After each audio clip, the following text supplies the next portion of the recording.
Welcome to Haunted Talks, the official podcast of the Haunted Walk, offering ghost tours and paranormal adventures in Kingston, Ottawa, and Toronto, Ontario, and online experiences to anyone in this mortal realm. My name is Jim Dean. I am the creative director, and we really appreciate you joining us for today's episode.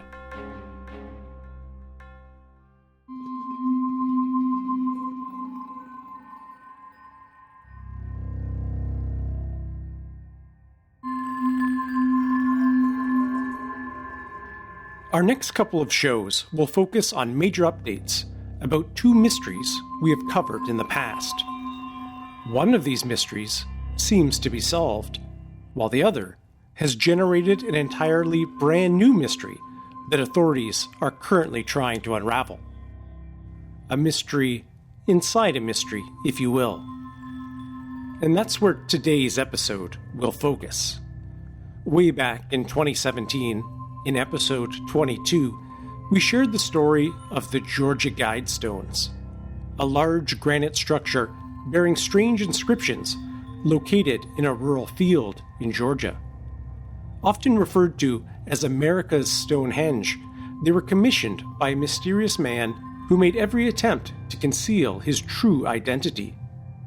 The site has taken on different and often contradictory meanings to various people.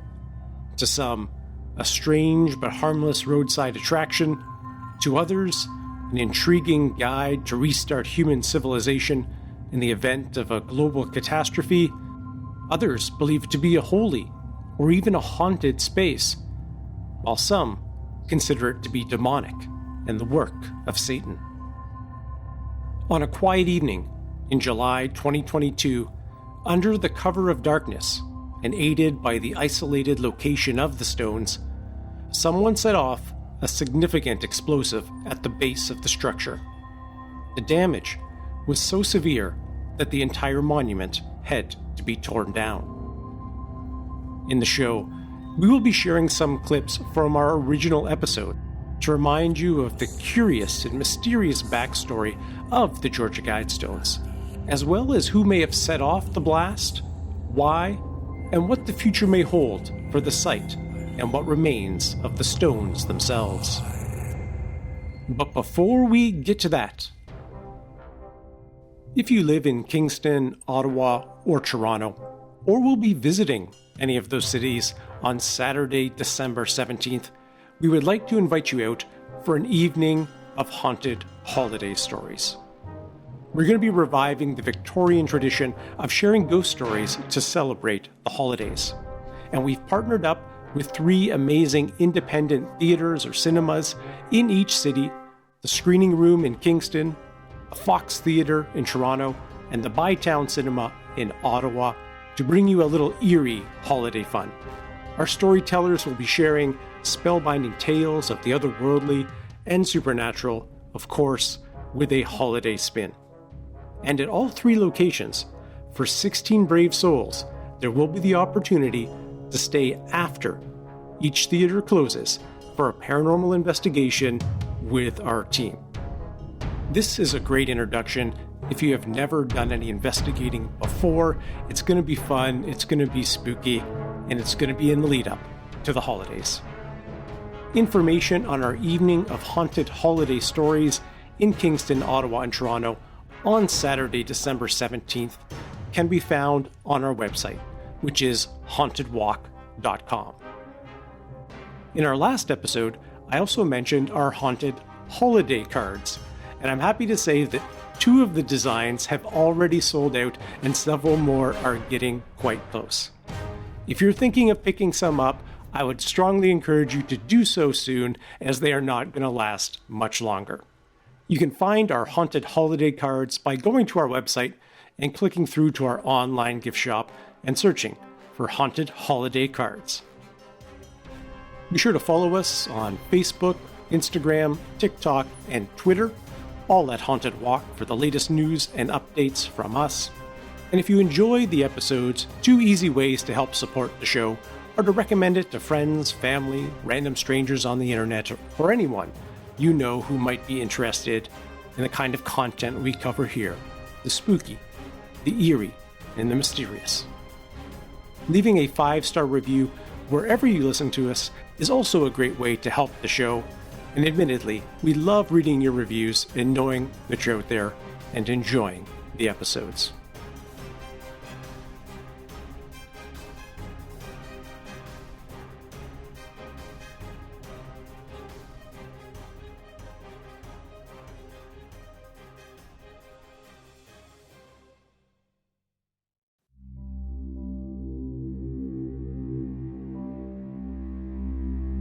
The mystery of the Guidestones begins on a Friday afternoon in June 1978, when an elegant gray-haired gentleman arrives unannounced at the offices of Elberton Granite Finishing. The Elbert area is known for having some of the best granite in the world. Now, the man only identifies himself as R.C. Christian, but claims to represent a small group of loyal Americans who believe in God, lived outside Georgia, and simply wanted to leave a message for future generations. He claims they've been planning a complicated and large stone monument. Not only was the man asking for stones larger than had ever been quarried in the county, he also wanted them cut, finished, and assembled into some kind of enormous astronomical instrument. Christian explained that the stones would function as a compass, calendar, and clock, and should be capable of withstanding catastrophic events. It would also need to be engraved with a set of guides or precepts written in 8 of the world's major languages. The president of the granite company does not take the man seriously at first and tries to dissuade him by providing a quote several times larger than anything his company had ever done before. Given the specificity of the plans, the special tools involved, heavy equipment, and that consultants would be required, this was not going to be a cheap project. Christian simply asked how long it will take, and if there is a banker in the town that the man trusts. A few minutes later, R.C. Christian walks into the office of Wyatt Martin, president of the Granite City Bank. From the outset, Christian acknowledges that he is using a pseudonym and that his group has been planning this project in secret now for over 20 years and wished to remain anonymous. Christian told Martin that he had visited monuments throughout Europe and that he was particularly impressed with Stonehenge. Christian also presented a message from the group which read in part, "Stonehenge and other vestiges of human thought arouse our curiosity, but carry no message for our guidance. To convey our ideas across time to other human beings, we want to erect a monument, a cluster of graven stones which will silently display our ideas when we are gone. We hope they will merit increasing acceptance, and through their silent persistence, they will hasten in a small degree the coming Age of Reason." Promising to return after the weekend, the mysterious stranger leaves the bank and goes off to charter a small plane to scout sites for the monument.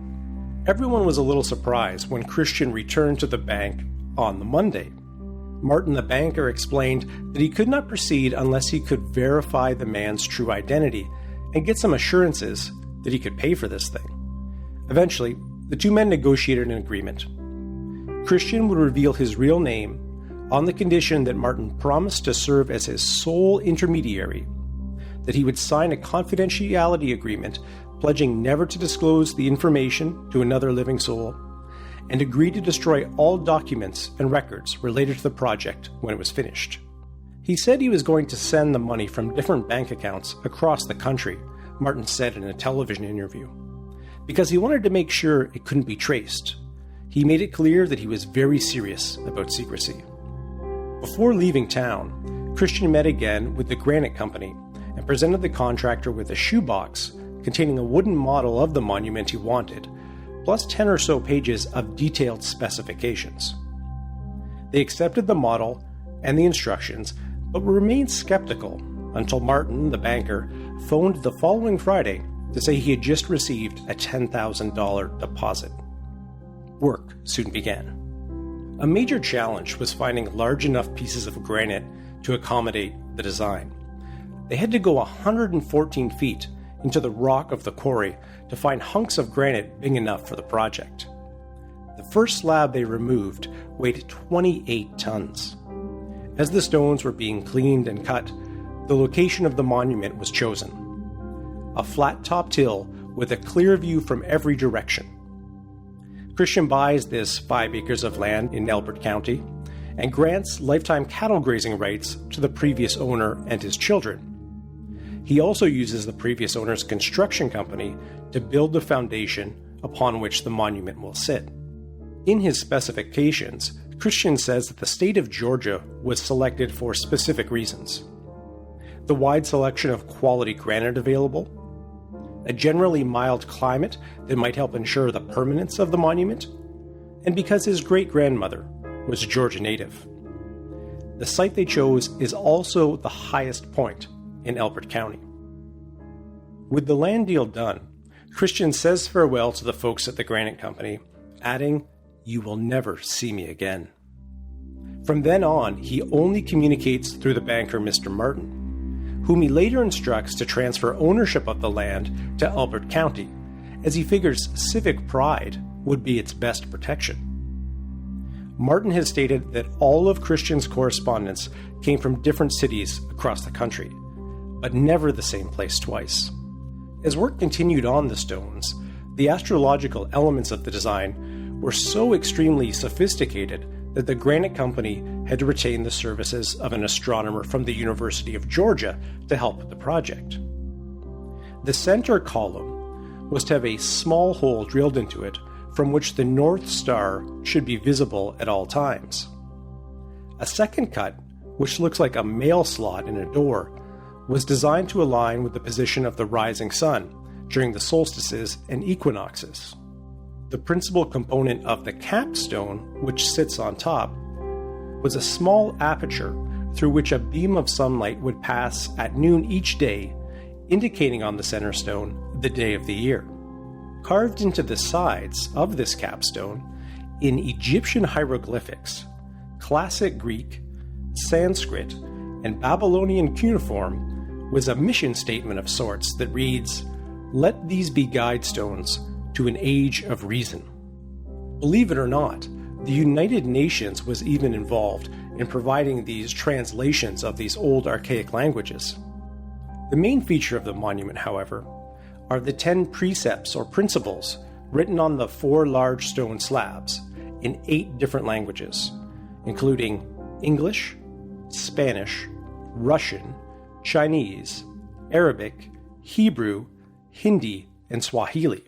We'll break down the precepts in a little more detail, but first, let me tell you what these 10 precepts are. Number 1, maintain humanity under 500 million, in perpetual balance with nature. Number 2, guide reproduction wisely, improving fitness and diversity. Number 3, unite humanity with a living new language. Number 4, rule passion, faith, tradition, and all things with tempered reason. Number 5, protect people and nations with fair laws and just courts. Number 6, let all nations rule internally, resolving external disputes in a world court. Number 7, avoid petty laws and useless officials. Number 8, balance personal rights with social duties.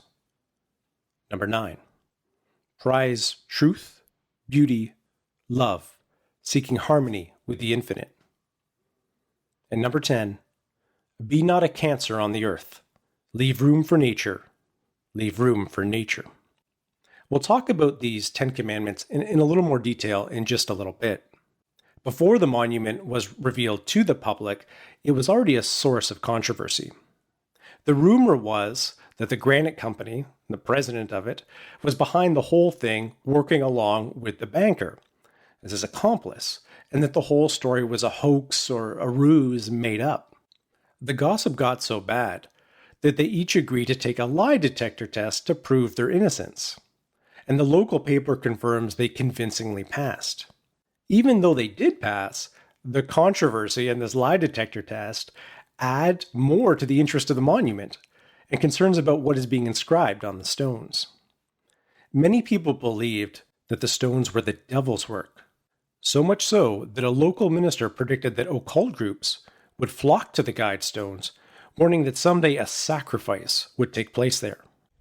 What added to this notion was that the sandblaster who worked on inscribing these precepts into the stones reported that he was constantly distracted by strange music and disjointed voices.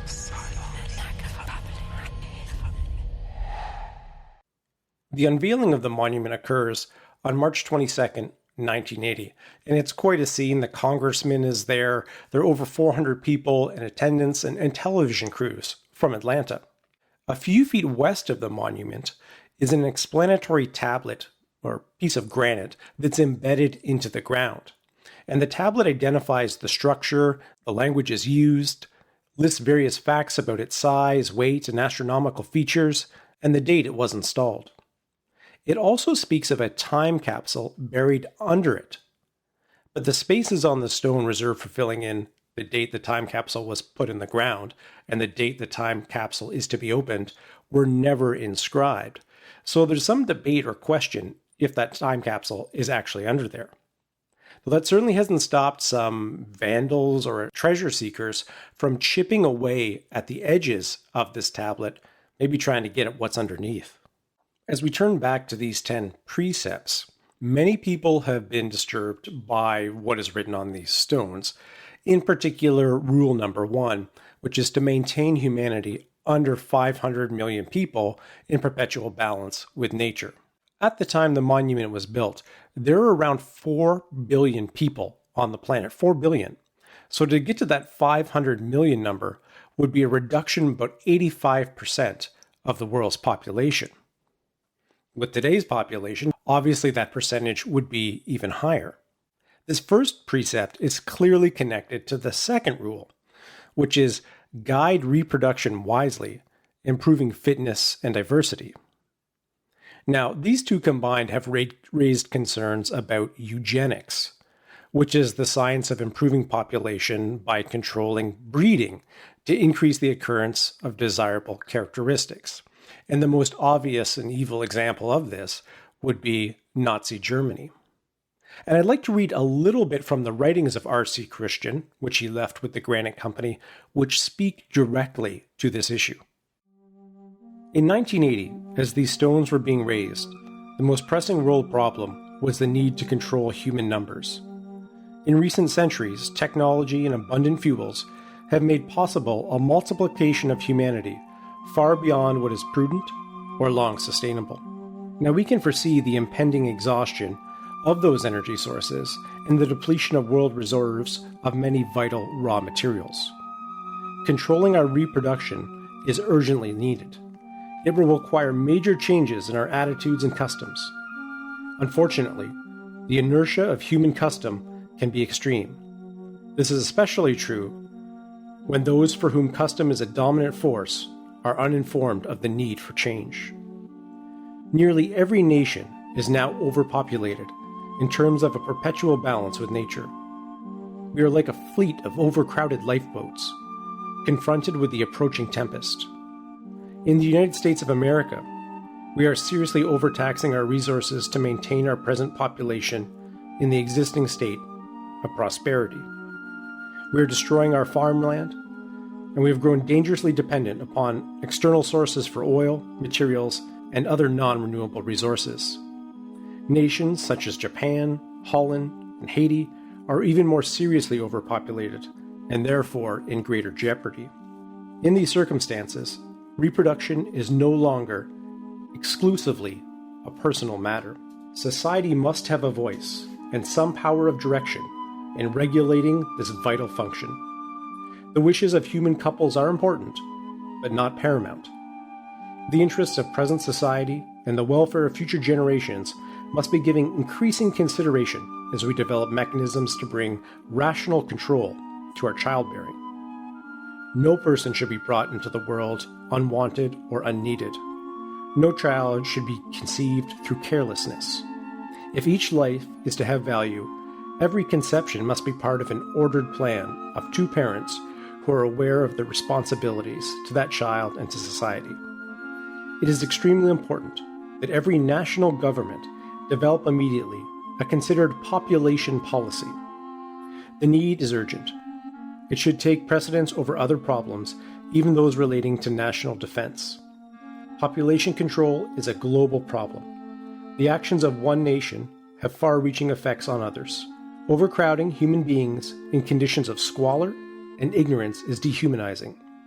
It is an evil which cannot be tolerated. These writings from R.C. Christian are really fascinating because on one hand, you can agree with some of his points. Overpopulation is an issue. Our consumption of natural resources continues to be an issue today. And certainly I think we all would like to see every child brought into the world in favorable circumstances. But on the other hand, once we start limiting individuals' ability to have children, that's when we start getting into a gray area. And once we talk about reductions in populations or population control, well, who's deciding these functions? And as we veer back into Nazi Germany, I can understand why some people would be a little bit concerned about this. In the Western world, we take our freedoms very seriously. And while places like China have successfully, to some degree, I suppose, implemented restrictions on how many children couples can have, it's very difficult to imagine people in the Western world ever accepting that kind of control. There are a few other additional precepts that have been the source of controversy. The third rule, unite humanity with a living new language. This has raised a lot of concerns, particularly for Christians, as the book of Revelation does warn of a common tongue and a one-world government as accomplishments of the Antichrist. Also similar is rule number 6, which is let all nations rule internally, resolving external disputes in a world court. So it's this idea of this new world order, one government, kind of one legal system that gets superimposed upon all the nations of the world. Similarly, rule number 4, rule passion, faith, tradition, and all things with tempered reason, can also be quite threatening to Christians, as they tend to view the commitment to faith as something extremely important and above all others. The other 5 rules are much less controversial. Protect people and nations with fair laws and just courts. I think that's agreeable to all of us. Avoid petty laws and useless officials. Depending how you feel about politicians, obviously that could be right up your alley. Balance personal rights with social duties. Well, that seems reasonable too. Be not a cancer on earth. Leave room for nature. Leave room for nature. Obviously, with the effects of climate change we are seeing, could tie into that. But even if you're a climate change denier, I suppose, most people would say don't be a cancer on the earth. Sounds like a reasonable proposition. Take care of the only planet that we have. A few months after the monument was unveiled, a group of witches or Wiccans started making weekly pilgrimages from Atlanta where they would dance and chant and do some type of ceremonies. And pagan ceremonies were also held there, including at least one marriage at the Guidestones between a witch and a warlock. One of my kind of favorite points about the Guidestones is that if you do look at them from above or overhead, they make an X. And many people have suggested this is kind of a suggested landing site for UFOs that may be in the area. I'm not sure there's too much credibility to that, but I do enjoy that concept. In the writings of R.C. Christian, it's fairly clear that the monument is meant to serve one of two purposes. One, to kind of curb the way humanity is currently existing, to offset future tragedies that are, I guess, imminent or about to happen. Or that the end has already happened and the Earth's population has been decimated for some reason, and these Guidestones could be used as a way to rebuild the foundations of humanity, doing so in a better or more sustainable fashion. Quoting here from R.C. Christian, "There are alternatives to Armageddon. They are attainable. but they will not happen without coordinated efforts by millions of dedicated people in all nations of the earth. In regards to how the stones could be used in the future in this apocalyptic scenario, I did find a very amusing quote from Loris Mangiani, an astronomy professor at the University of Georgia, who questions really how useful the Guidestones would be to survivors of a civilization-ending cataclysm. The devices incorporated into the stones, he says, are relatively easy stuff that most human societies have developed early in their histories. Don't get me wrong, as a monument, it's fine. There's nothing wrong with doing that, he told CNN, but added, every decent civilization, going back to a couple of millennia before Christ, has figured this out. How to make gasoline? Now that would be useful. As we've discussed, the mystery that surrounded the stones was very well known, and people were very interested in figuring out who R.C. Christian was. And the media at the time, in the early 1980s, spent quite a bit of time trying to track him down, generally without success. Christian did keep in contact with Martin the banker, and they became pen pals almost. And occasionally, Christian would even call him on the phone and tell him, I'm at the Atlanta airport. Why don't you come down for dinner? He says Christian never told him anything about the group he belonged to. And the last letter he received from Christian was September 2001. And Martin assumes that he has since passed away based upon the age the man looked when he met him. With all the mystery surrounding the Guidestones, a lot of investigators have come to their own conclusions or conspiracy theories as to who R.C. Christian is and what these Guidestones are all about. One activist demanded the Guidestones be smashed into 1 million pieces due to their satanic origin. He claims Christian was a high-ranking member of a Luciferian society at the forefront of the New World Order. He compares the precepts to the 10 Commandments of the New World Order. Now, his interpretation, which has been quite strong and quite well spread, has led to vandalism at the site, including spray paint being put on the stones with texts such as, Jesus will beat you, Satan, no one world government. Additional graffiti indicated that September 11th was an inside job, and the always popular President Obama is a Muslim. Now, some of these vandals went to extreme lengths, including putting polyurethane over top of the paint. Now, the monuments generally do get restored, but it's a long process that involves kind of chipping away at this paint that's been put over top. In reading this theory, I was very tempted to reach out to Stu DeHaan, who you may recall we had on in episode 10, The Friendly Satanist, as he describes Satanism in very different terms than this very negative approach being taken by this one activist. You can always check out that episode on our website, hauntedwalk.com/podcasts. Some of the most popular conspiracy theories about the stones is that Christian and his associates are Rosicrucians, a secret society of mystics that claim to know esoteric truths about the nature, the universe, and the spiritual realm that have been concealed from ordinary people. And the suggestion is that the name R.C. Christian is a homage to the legendary 14th century founder of the order, Christian Rosenkreutz. The secret group published a series of well-known manifestos, and the order does stress reason and does endorse a harmonic relationship with nature. So who knows, maybe that could play a part. My absolute favorite theory, though, that I have no credibility in, is that R.C. Christian was in fact the media mogul Ted Turner, who owned CNN and a billboard empire before that and became one of the largest private landowners in the U.S. and was known to have a strong passion for nature.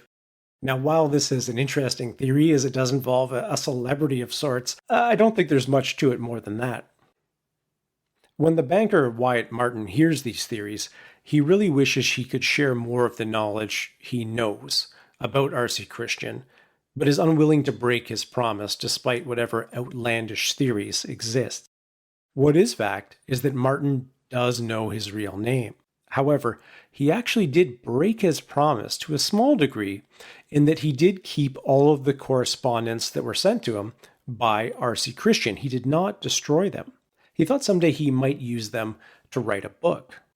The saving of these documents, however, is tied to what I believe is the most plausible theory about the identity of R.C. Christian.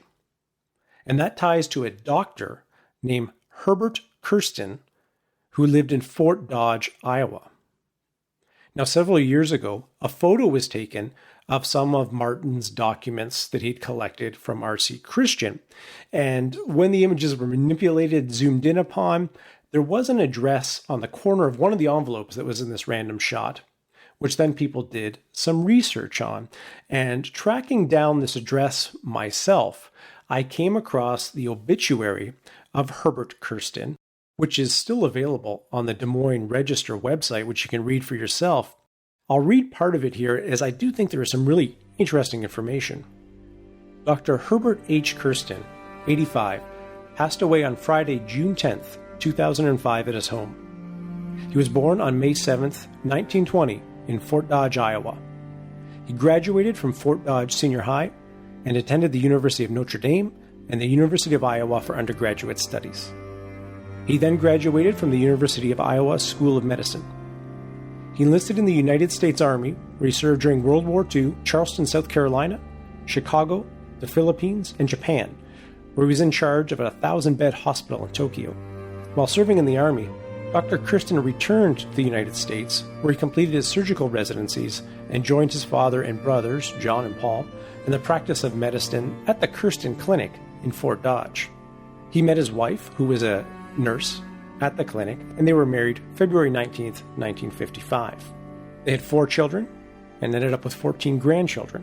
Dr. Kirsten was active in the Fort Dodge Rotary Club, the Fort Dodge Historical Society, the Head Start program, the Fort Museum, a fellow in the American College of Surgeons, and the Iowa Medical Society. Now, here's the important part. He was an avid bridge player, a formal recreational pilot, and a conservationist who loved nature and trees. Everyone who knew him respected his love for his tree farm, called Walnut Farms, located west of Fort Dodge. Dr. Kirsten had many hobbies, including woodworking, oil and water painting, bridge, the Republican Party, physics, livestock, and grain farming and music. He was a naturalist who was very involved in environmental and world population issues. I don't think I've ever seen that in an obituary before. Dr. Kirsten had a very broad vision of humanity and a myriad of personal and academic research, which he pursued with diligent and thorough research.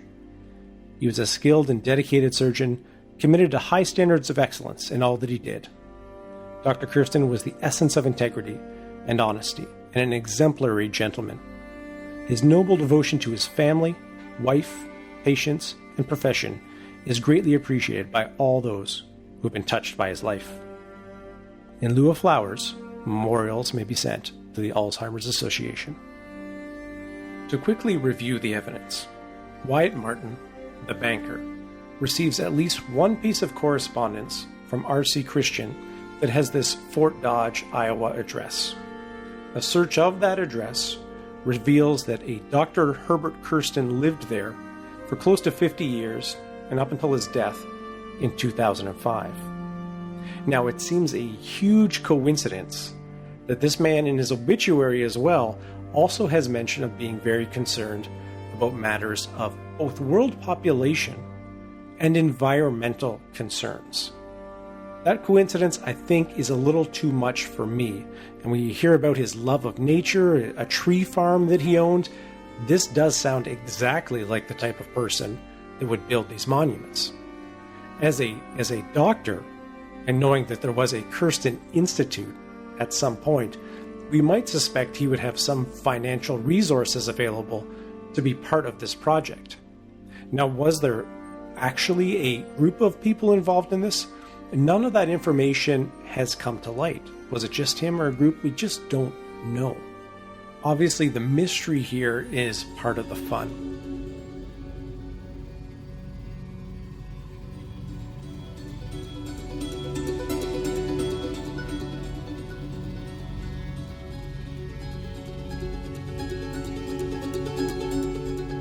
New details tonight. State investigators released new video showing the moment an explosion tore through a mysterious monument in Georgia. GBI released this video that shows that explosion at the Georgia Guidestones in Elbert County. It happened early this morning along Highway 77. No one was hurt there. GBI also released video showing a silver gray car driving away from the scene after that explosion went off. Now, there's no word on whether investigators believe this is the car the suspects used, but agents say an explosive device was detonated this morning. And here's a look from above. In the aftermath of that explosion, one of the monoliths helping to keep that structure up was destroyed. Officials say crews had to demolish the rest of that monument for safety reasons. Now, the Guidestones have stood in Elbert County since 1980. A group called Americans Seeking the Age of Reason paid to have the granite monument built. Messages in 12 different languages were etched onto that stone, giving a 10-part plan on how to conserve humanity for future generations. It's estimated about 20,000 visitors from around the world visit those Guidestones every year. You know, it does break my heart. If you don't like the message that was written on them, that's understandable. That's your prerogative. But, there's no reason to take it away from other people that might. The Elbert County Granite Association says it would cost several $100,000 to rebuild the Guidestones.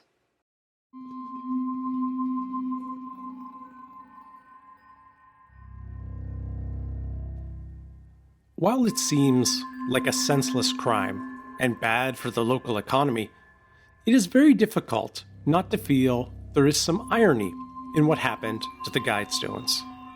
A mysterious site, itself the victim of another mystery.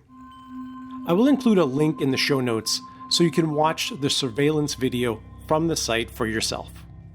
One camera manages to capture a silver car leaving the scene, and another two, a lone individual running up and then quickly away from the monument just moments before the explosion occurred.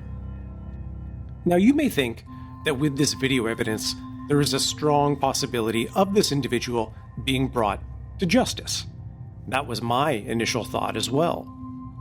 But like so many mysteries, the footage from the scene far from settles the matter. The images are very grainy and far from high definition. The low quality of the footage, combined with the placement of the cameras, result in most of the potentially useful information being obscured. The cameras can't quite see the license plate on the vehicle, and even if they could, it is debatable if the plate information could be seen due to the low resolution of the image. The camera angle that shows the individual running to and from the monument is at a very significant distance, and all that really can be made out is that the perpetrator was wearing dark clothing. A further complication is that the same camera does not pick up the car and the individual at the same time, which means authorities cannot be certain if the silver car was in fact involved with what happened, even if it seems likely. To date, no arrests have been made, and there's currently no person of interest in the case. But that does not mean the authorities lack a general idea of who may be responsible. A few months before the blast, a local pastor publicly demanded the monument's removal, claiming it advocated abortion and genocide. In May, the stones also unexpectedly came up in Georgia's Republican gubernatorial primary. A far-right candidate by the name of Kandiss Taylor made a campaign promise in a tweet, "Elect me governor of Georgia, and I will bring the satanic regime to its knees and demolish the Georgia Guidestones." I'll drop a link to that tweet in the show notes as well. Kandiss Taylor went on to lose the primary, finishing a distant third place, with only 3.4% of the vote. However, even with such a poor result, over 40,000 people did cast a vote for her. On the day of the explosion, she tweeted, "God is God all by himself. he can do anything he wants to. That includes striking down satanic Guidestones. When contacted by Charles Betha from the New Yorker to comment on what happened to the Guidestones, Taylor responded that, "I think it was struck with lightning. There's nothing that indicates that it was blown up." She explained that some folks in Elbert County had messaged her about lightning in the area on the morning of the explosion. "The lightning was God's work," Taylor added. "That's when I tweeted, 'God can do anything he wants to. He can strike down satanic Guidestones.'" When asked about the security footage showing someone running from the monument just before the explosion, "To me," she replied, "it looks like it's computer generated." I was curious which one of the Guidestones was destroyed, and it took quite a bit of digging to find the answer. It turns out it was the stone with the messages in Swahili and Hindi that was destroyed.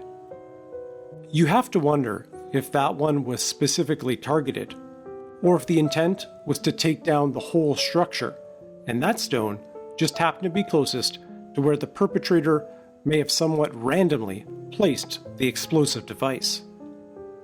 Local officials had considered the possibility that someone might put a chain around the Guidestones and attempt to pull them down, but they never considered the use of an explosive device. What remains of the monument is now in a secure and undisclosed location. The Alberton Granite Association's board voted to keep the fragments because of the monument's importance to their community and the work of their craftspeople. The association has not decided what to do with the stones yet, but the hope is that they will be able to display a portion of them somewhere more secure than a hilltop field. The cost to rebuild the structure, as it was before, would likely exceed $500,000. The ramifications of the loss of this unique monument are significant and wide-reaching. Residents said they viewed the stones as a fun piece of local lore, part of their local identity. "We came here as kids," said George Bond, an Alberton resident and restaurant operator, told the Georgia Recorder. "We would sneak a beer and hang out at the weird Southern Gothic architecture, and that's it. There's been nothing out there as long as I can remember, bad or satanic or evil.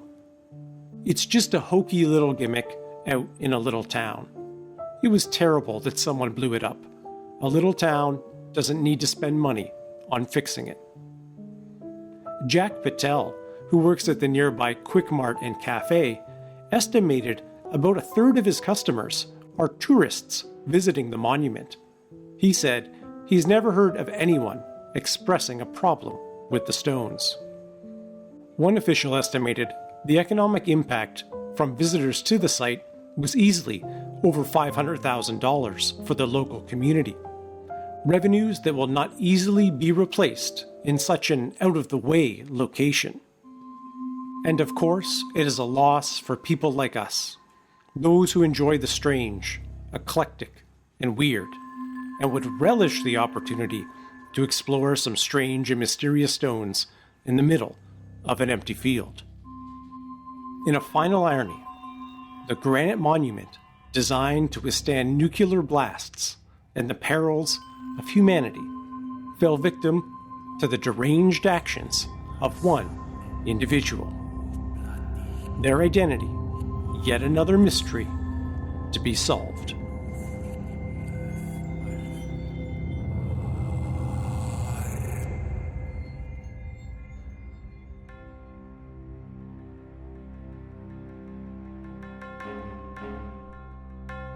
Thank you so much for joining us.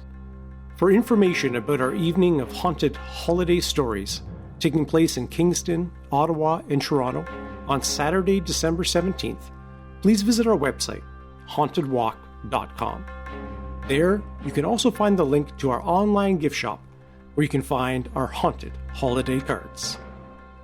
Be sure to follow us on Facebook, Instagram, TikTok, and Twitter, all at Haunted Walk.